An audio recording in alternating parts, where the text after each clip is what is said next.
바로 첫째 주일날 우리가 함께 은혜 나누기 원하는 말씀은 신약성경 요한복음 1장서부터 10절까지의 말씀입니다. 요한복음 10장 1절서부터 10절 제가 봉독해 올리겠습니다. 요한복음 10장 1절입니다. 내가 진실로 진실로 너희에게 이르노니 문을 통하여 양의 우리에 들어가지 아니하고 다른 데로 넘어가는 자는 절도며 강도요 문으로 들어가는 이는 양의 목자라. 문지기는 그를 위하여 문을 열고 양은 그의 음성을 듣나니 그가 자기 양의 이름을 각각 불러 인도하여 내느니라. 자기 양을 다 내놓은 후에 앞서가면 양들이 그의 음성을 아는 거로 따라오되 타인의 음성은 알지 못하는 거로 타인을 따르지 아니하고 도리어 도망하느니라. 여호와께서 이 비유로 그들에게 말씀하셨으나 그들은 그가 하신 말씀이 무엇인지 알지 못하느니라. 그러므로 예수께서 다시 이르시되 내가 진실로 진실로 너희에게 말하노니 나는 양의 문이라. 나보다 먼저 온 자는 다 절도요 강도니 양들이 듣지 아니하였느니라. 내가 문이니 누구든지 나로 말미암아 들어가면 구원을 받고 또는 들어가며 나오며 꼴을 얻으리라. 도둑이 오는 것은 도둑질하고 죽이고 멸망시키려는 것뿐이요 내가 온 것은 양으로 생명을 얻게 하고 더 풍성히 얻게 하려는 것이라. 아멘. 짜증이 날 때가 있어요. 저도 마찬가지입니다. 비만 오면 이제 걱정이 되는 거죠. 어떤 때는 차를 타고 와서 한 번씩 보고 가기도 하고 그러기도 하는데, 오늘도 피아노가 조금 습해가지고 건반에 좀 물기가 있어가지고 잘 반주가 안 됐었는데요. 근데 그런 생각을 하다가 갑자기 불뚝 여기 앉아서 무슨 생각이 들었냐면, 그래도 우리는 행복하다. 왜? 우리 예수님은 동물의 배설물이 있고 밀집이 막 엉클어져 있는 그런 낮고 낮은 곳에서 오셨잖아요. 그럼 말구에 비하면 우리 교회는 양반입니다. 아멘? 예. 장소가 문제가 아니라 뭐가 문제입니까? 우리의 심령이 성령의 역사하시면 뜨거우시면 이 습기를 다 우리의 성령이 불러 아주 바짝바짝 건조하게 만들어줄 줄로 믿습니다. 예, 감사합니다. 성경을 보면요, 이 양과 목자에 관련된 말씀이 여러 군데 나와요. 이 대표적인 게 우리가 알고 있는 게 이런 거죠. 여호와는 나의 목자시니 이렇게 시작되는 다윗이 기록한 시편 23편도 양과 목자에 관련된 말씀이에요. 그리고 또 우리 잘 아는 거 하나 있어요. 누가복음 15장에 보면 어떻게 돼요? 잃어버린 한 마리의 양을 찾아서 산가들로 헤매는 목자의 이야기가 나오죠. 그것도 양과 목자 이야기입니다. 그리고 또 하나 크게 중요하게 양과 목자의 비유는 이제 오늘서부터 우리가 은혜를 나눌 10장 1절서부터 18절의 내용도 양과 목자에 관한 말씀입니다. 이 요한복음 10장에 기록된 양과 목자에 관련된 말씀은 그냥 새롭게 말씀하신 것이 아니에요. 이거는 9장, 우리가 여태까지 살펴보았던 9장의 사건하고 동일하게 연결되어 있는 그런 말씀이에요. 그러면 이게 왜 10장이 9장하고 연결될 수 있는 말씀을 어떻게 할 수 있느냐? 그걸 우리는 1절을 통해서 알 수 있어요. 1절 한번 보시기 바랍니다. 내가 진실로 진실로 너희에게 이르노니 문을 통하여 양의 우리에 들어가지 아니하고 다른 데로 넘어가는 자는 절도며 강도요. 예, 예수님은 10장을 이렇게 시작하잖아요. 내가 진실로 진실로 너희에게 이르노니 이러면서 1장서부터 18절까지 말씀을 하시는 거예요. 그러면 여기서 너희가 누구냐 과연? 이 너희라는 것은 9장에 나왔던 그 유대 종교 지도자들이에요. 그러니까 10장 1절서부터 18절은 누구에게 하신 말씀이냐면 유대 종교 지도자들에게 하신 말씀입니다. 자, 우리가 몇 주간에 걸쳐서 살펴보았던, 은혜를 나눴던 9장의 내용을 한번 보세요. 이런 내용이잖아요. 날 때서부터 앞을 볼 수 없었던 시각장애인이 있었죠. 근데 예수님께서 그 시각장애인의 눈을 어떻게 했어요? 고쳐주셨어요. 그러면 자기 그 안에 있는, 예를 들면 이런 거죠. 교회에 자기 성도가 눈이 고쳐졌는데 목사가 기뻐하지 않아요, 그거를. 축하합니다. 잘 됐습니다. 그러고 함께 축하해주고 기뻐해주지 않아요. 유대 종교 지도자가 자기의 종교 아래에 있는 한 사람이 눈을 고쳐줬는데 기뻐하지 않아요. 또 하나님 아들 예수 그리스도가 고쳐졌다는 것을 믿지도 않을 뿐 아니라 너 어디 가서 예수님이 네 눈 고쳐졌다는 얘기 절대로 하지 마. 이 뻥끗도 하지 마. 오히려 침묵을 요구해. 그런데도 증언을 하니까 어떡합니까? 증언하지 말라고 그랬는데도 증언했다라는 이유만으로 그 사람을 유대 종교에서 쫓아냈잖아요. 출교시켜버렸잖아요. 양들을 돌봐야 할 유대 종교 지도자가 자신의 권위, 자신의 명예, 자신의 기득권, 이것이 위협을 받을지 몰라가지고 양을 쫓아냈어요. 목자가 성도를 내쫓아버렸어요. 자기 마음에 안 든다고. 그래서 예수님은 유대 종교 지도자들에게 뭐라고 말씀하셨어요? 제일 마지막에. 너희는 목자가 아니다. 너희는 뭐예요?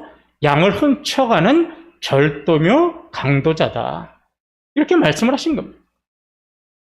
그러면 이렇게 말씀하시고 10장 1절부터 18절까지는 그럼 이 유대 종교자들, 잘못을 저지르고 있는 유대 종교 지도자들에게 무엇을 말씀하시는가? 두 가지를 말씀하세요. 첫째는 뭐냐? 과연 참된 목자는 누구냐? 참된 목자는 어떤 사람이냐? 이거를 첫째 말씀하셔요. 두 번째는 뭐냐면, 그러면 참된 목자로부터 보호받는 것이 어떤 것이냐? 양들이 참된 목자로 보호받는 것이 어떤 모습이냐? 이 두 가지를 요한복음 10장 1절부터 18절을 통해서 말씀하고 계시는 겁니다. 그러니까 우리가 1장서부터 18절을 이제 한 몇 주간에 걸쳐서 살펴볼 거예요. 그때 염두에 둘 게 두 가지예요. 참된 목자가 누구냐? 두 번째, 보호받는다는 것이 무엇일까? 자, 양과 목자의 오늘 비유를 보시면 목자에 대한 표현이 매우 여러 가지로 나와요. 여러분 성경 한번 보시겠어요? 여러분 펴 있는 성경 2절을 한번 보세요. 목자를 뭐라고 비유하냐면 문으로 들어가는 이는 양의 목자다. 양의 목자라고 표현을 했습니다. 7절 제일 마지막에 보세요. 7절 제일 마지막에 뭐라고 그래요? 나는 양의 문이다. 양의 목자라고 그러셨어요. 양의 문이라고 그러셨어요. 그 다음에 11절을 보세요.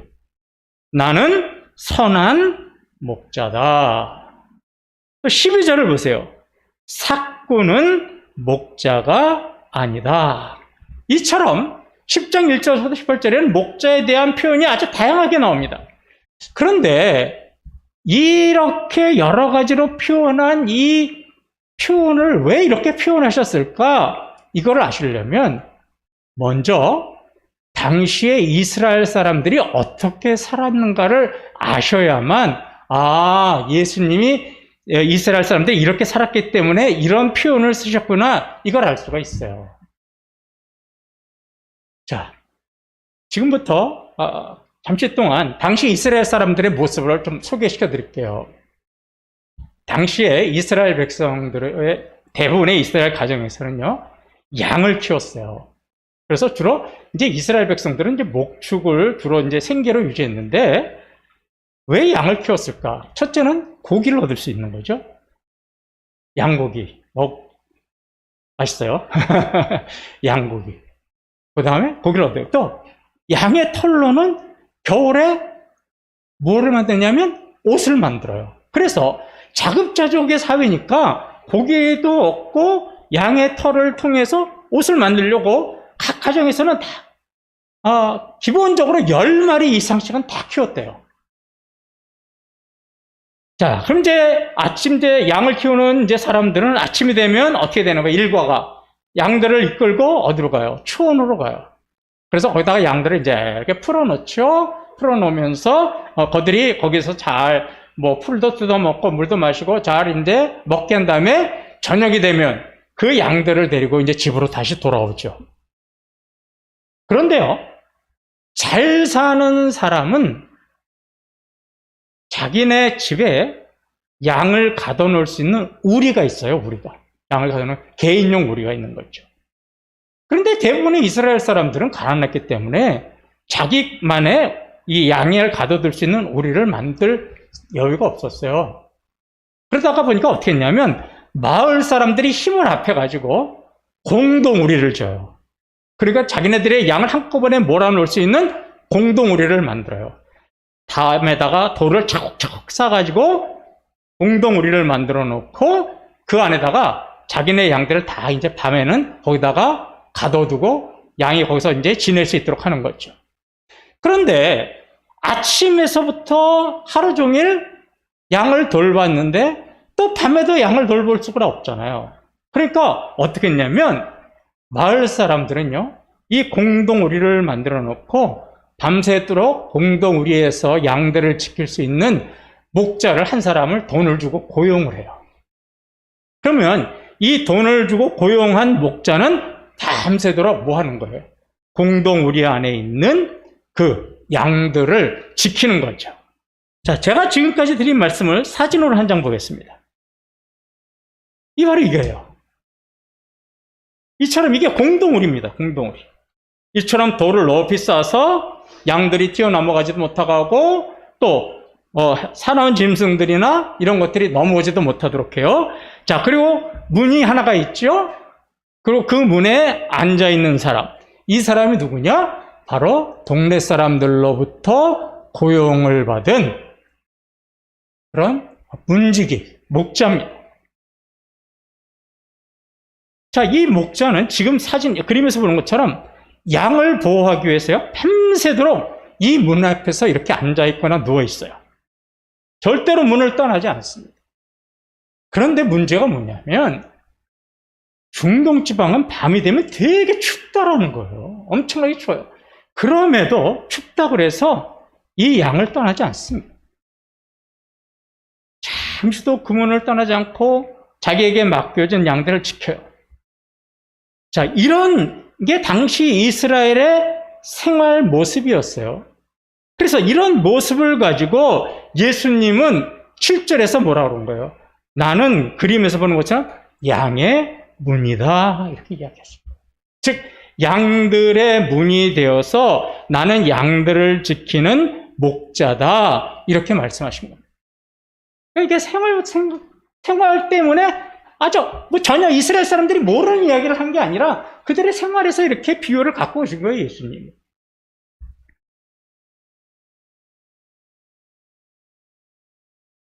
자, 이런 모습에서 우린 이런 말씀을 한번 생각해 볼 수가 있습니다. 시편 110편 4절 상반절에 이런 말씀이 있습니다.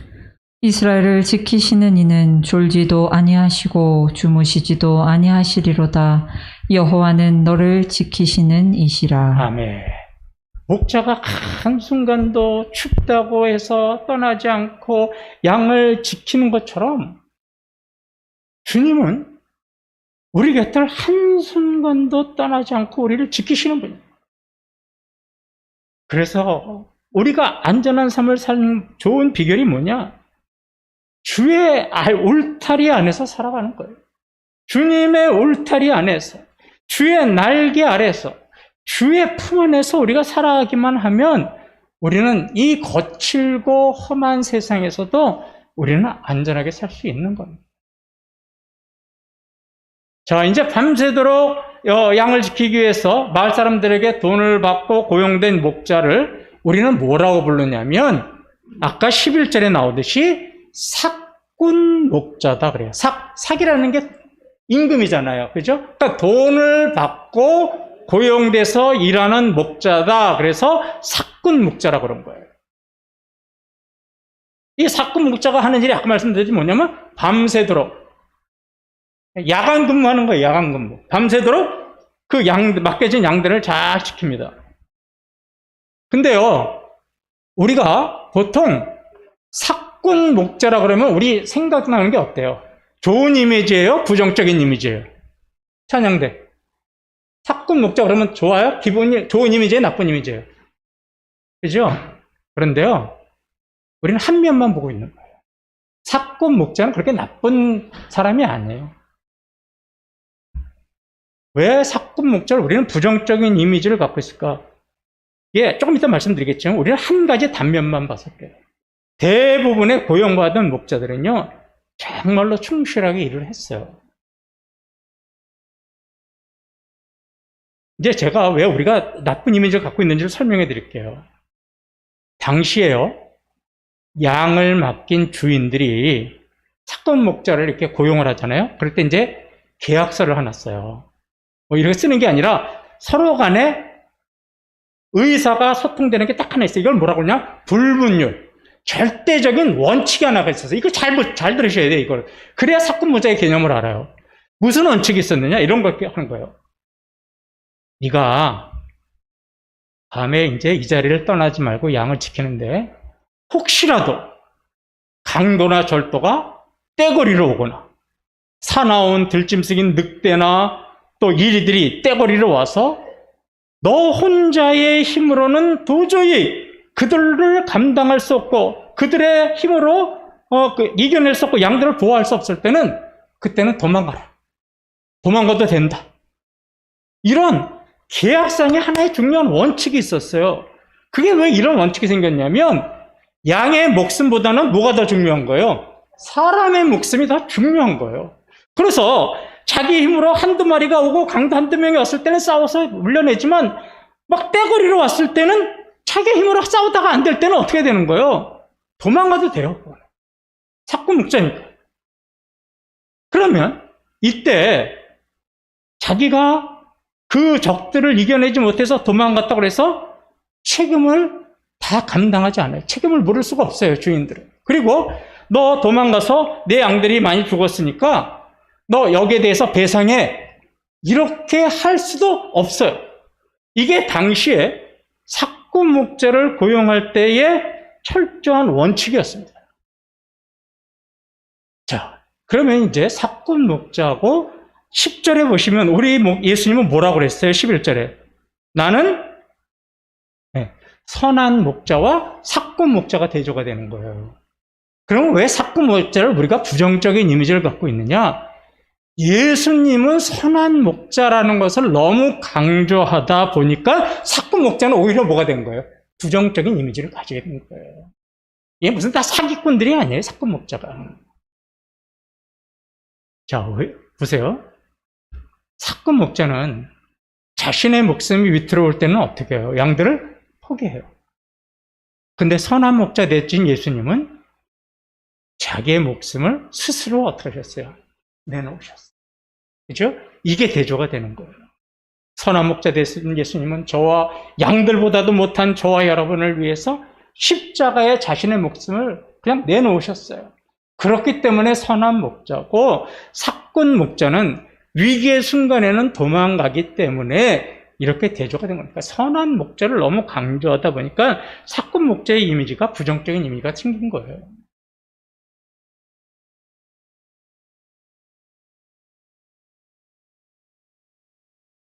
예수님은요, 양들을 위해서 목숨을 버리지 않으셔도 되는 분이에요. 그럼에도 불구하고 저와 여러분을 위해서 기꺼이 자신의 목숨을 내놓으셨어요. 그래서 구원하신 그 양이 누굽니까? 바로 저와 여러분이에요. 죽음의 권세를 이기실 수 있는 분이 오히려 죽음의 권세에 자신을 내어주심으로 그의 생명을 다 바쳐서 지켜내고 보호한 양이 누굽니까? 저와 여러분이에요. 그래서 주님은 우리의 선한 목자가 되시는 겁니다.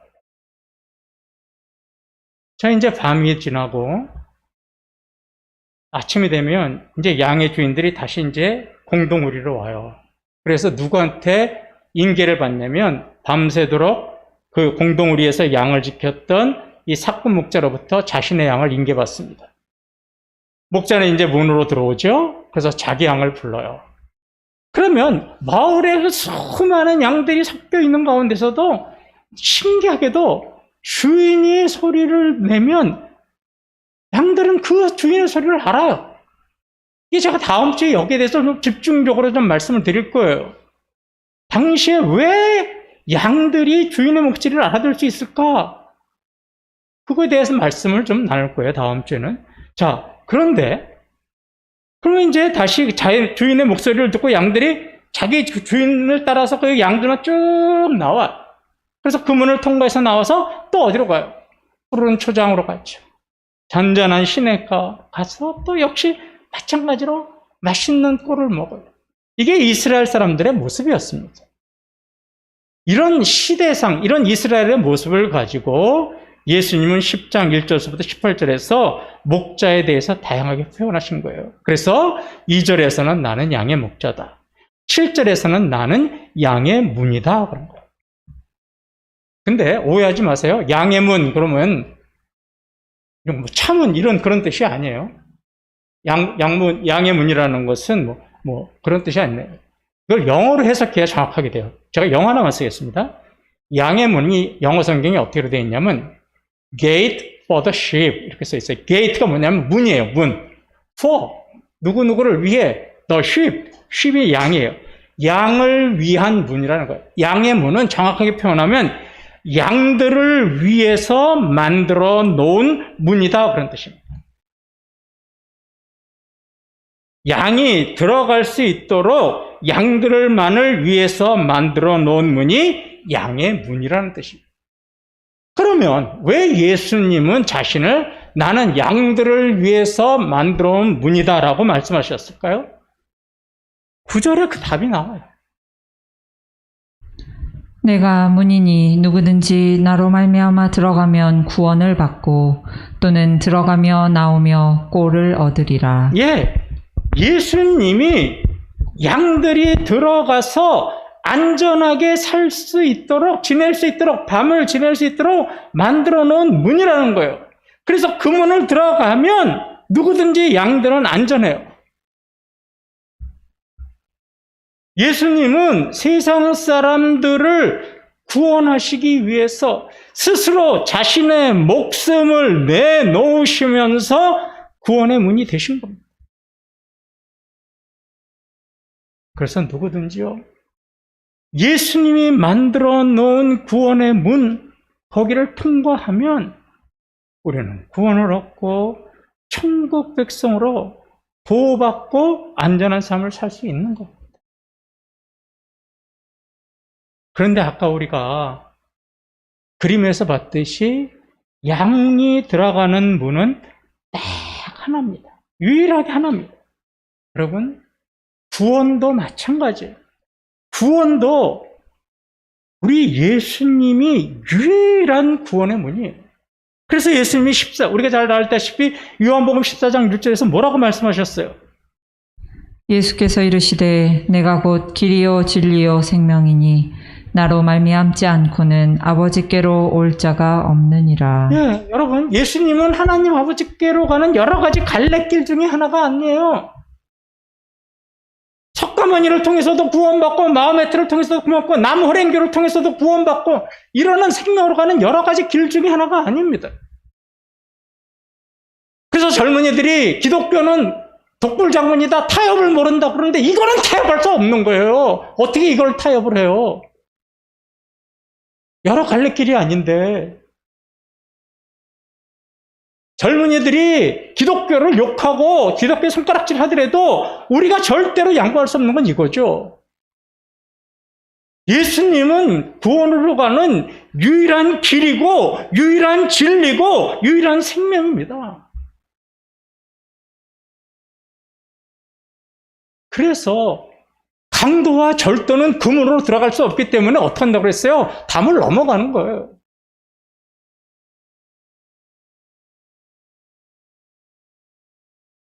사도 바울도 이 말씀을 뭐라고 이야기했냐면 사도행전 4장 12절에서 이렇게 말씀하죠. 다른 이로서는 구원을 받을 수 없나니 천하 사람 중에 구원을 받을 만한 다른 이름을 우리에게 주신 일이 없음이라 하였더라. 예, 구원을 받을 다른 이름을 우리에게 주신 일이 없어요. 그런데 어떻게 다른 데서 구원을 얻을 수 있겠습니까? 예수님만이 유일한 양의 문이요 구원의 문입니다. 그건 타협할 수 없는 진리예요. 우리가 무슨 욕을 먹더라도 이 진리만큼 우리가 목숨을 걸고 지키고 사수해야 할 진리죠.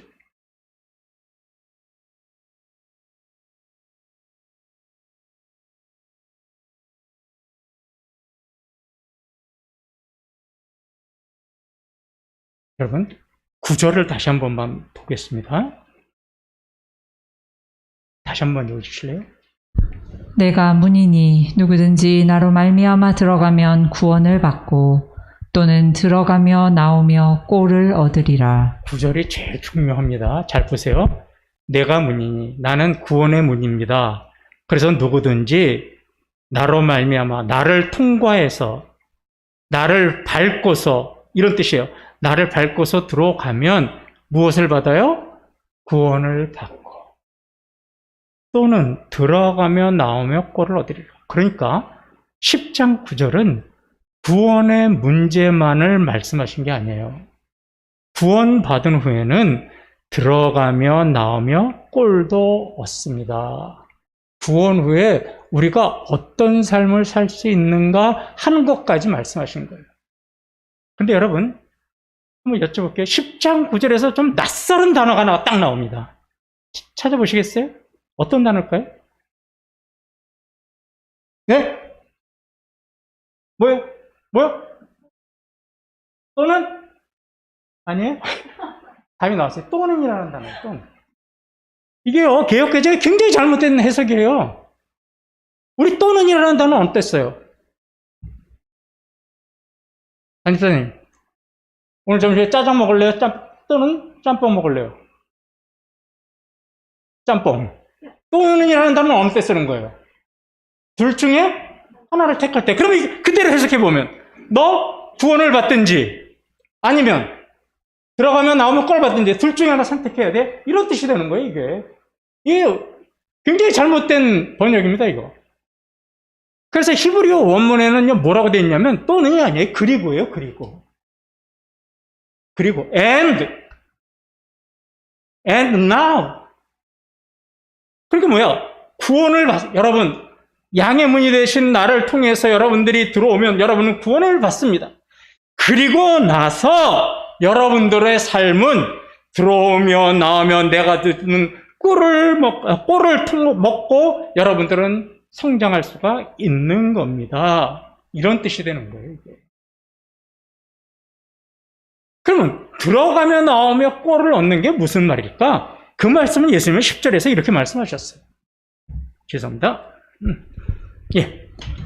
도둑이 오는 것은 도둑질하고 죽이고 멸망시키려는 것뿐이요 내가 온 것은 양으로 생명을 얻게 하고 더 풍성히 얻게 하려는 것이라. 예, 양으로 생명을 얻게 하는 게 이제 구원이죠.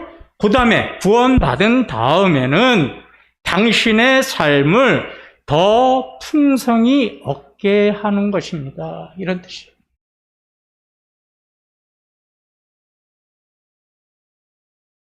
그러면 여기서 풍성히 얻게 하는 것은 뭘까요? 이제 우리가 잘 먹고 잘 사는 걸까요? 이건 물질적인 축복이 아닙니다. 여기서 말씀하신 것은 구원을 받은 후에는 당신이 이제는 영적으로 풍성한 삶을 살게 되는 겁니다. 이런 뜻이에요. 우리가 구원받으면 이제 우리가 행복하게 살고 잘 먹고 잘 살고 우리가 경제적인 여유를 갖고 살게 해주시는구나. 이런 뜻이 아니에요, 이게. 뭐예요? 영적으로 풍성한 은혜를 받고 살 수 있겠다는 거예요. 이게 한번 우리를 생각해 보세요. 우리가 이제 양의 문인 예수님을 통해서 구원을 받죠. 그리고 예수님을 나의 구주로 고백하면 그때 우리 주님이 우리 안에다가 씨앗을 하나 딱 심어줘요. 우리 심령에다가. 무슨 씨앗이냐면 성령의 씨앗을 하나 딱 심어주세요. 이제 우리가 주시는 성령의 은혜죠. 그러면 그 씨앗을 딱 심어줘요. 그리고는 이 씨앗이 잘 자랄 수 있도록 어떻게 하냐면 이 씨앗은 뭐를 먹고 자라야 하냐면 하나님의 말씀과 하나님의 은혜를 먹어야 씨앗이 뿌리를 내리고 싹이 트고 가지가 올라가서 열매를 맺는 거예요. 그래서 하나님은 이 성령의 씨앗이 잘 자라나도록 우리에게 계속 뭘 주시는 거예요? 우리의 눈을 열어주시고 우리의 귀를 열어주시고 우리의 마음을 열어주셔서 성령이 우리 안에 충만히 들고 아름다운 열매를 맺을 수 있도록 날마다 생명의 양식을 주세요. 날마다 목마르지 않는 시원한 생수를 우리에게 주실까? 그거를 받고 마심으로 인해서 우리 안에 심어진 작은 씨앗이 아름다운 열매를 맺고 우리는 성령 충만한 삶을 살게 되는 거예요. 이게 바로 뭐냐면 들어오며 나가며 꼴을 얻는 것이요 풍성한 삶을 살게 되는 거예요. 이게 그런 뜻입니다.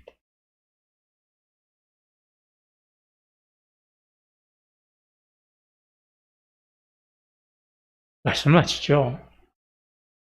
그럼 정말 10장의 말씀은 우리에게 은혜의 말씀이에요. 죽을 수밖에 없는 죄인인 저와 여러분을 향해서 주님 물으셨어요. 나는 너의 목자야. 내가 너를 지켜줄게. 두려워하지 마.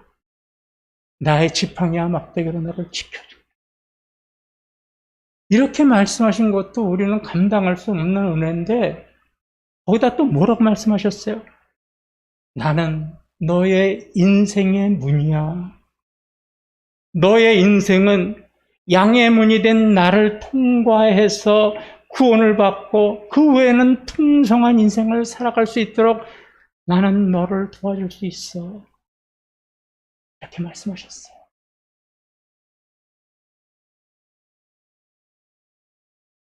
여러분, 저와 여러분은 다 이미 양의 문을 들어가서 구원을 받았죠. 구원받은 성도입니다. 그런데 우리의 문제점이 뭐냐면 우리가 구원받은 것으로 만족하면서 살아간다는 거예요. 우리가 영원한 생명을 얻었다고 거기에서 우리의 신앙의 발걸음을 멈춘다는 게 우리의 문제예요. 이런 비유를 써서 죄송합니다. 육체적인 생명을 가진 사람들이 다 있죠. 그런데 어떤 생명은 지금도 병실에서 호흡기 끼고 간신히 숨만 쉬는 생명도 있어요.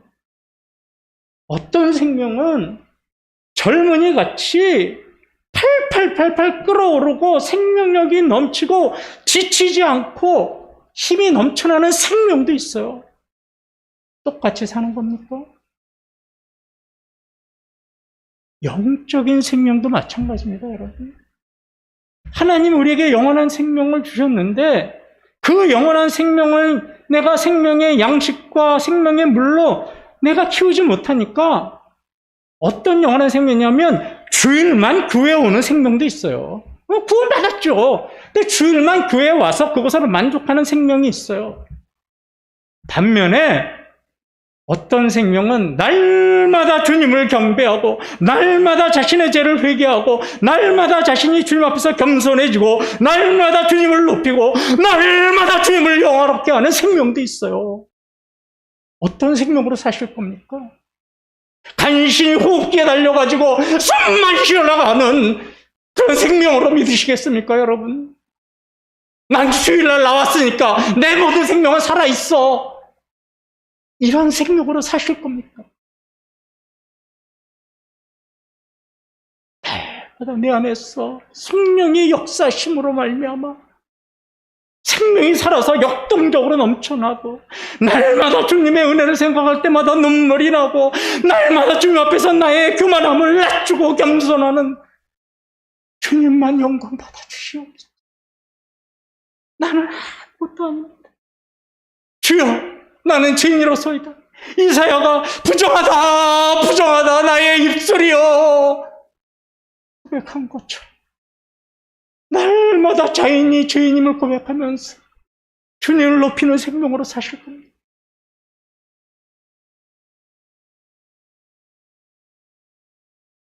주님은 우리에게 풍성한 은혜를 주신다고 했어요.